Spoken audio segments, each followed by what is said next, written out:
Hi class, today we're going to talk about racial microaggressions. So, let's define what racial microaggressions are. The word racial microaggressions coined by the professor of Harvard University, Dr. Chester Pierce in 1970. According to a research paper, Teaching Racial Microaggressions, Implications of Critical Race Hypos for Social Work Practices, it provides us a formal definition. Racial microaggressions are those manifestations of racism that people of color encounter in their everyday public and private lives. And it is a form of systematic racism. So, how can we identify them in our daily lives? First, it contains verbal or nonverbal assault automatically or unconsciously directed to people of color.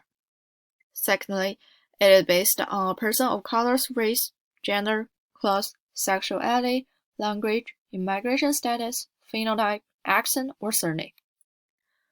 Also, we need to know that even though it is called racial microaggressions, it brings cumulative harm to people of color. Now, let's see some examples of racial microaggressions. The first one is, you're going to stay home with a baby? Are you really going to let your wife wear the pants in the relationship?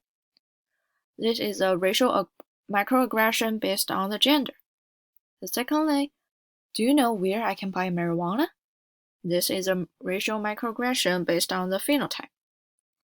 Third, you were born in Canada?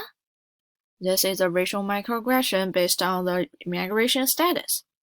The last one, you have a mental disability? You seem perfectly normal to me.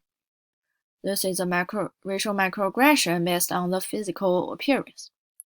So, after we talk about that, I would like to invite everyone to think about the following questions. First, have you ever encountered a situation of racial microaggressions? How do you deal with such a situation? And after we learn the concept, did you realize that you may offend someone unconsciously?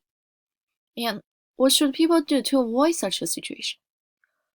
Please share your experience and opinions with your peers. Thank you.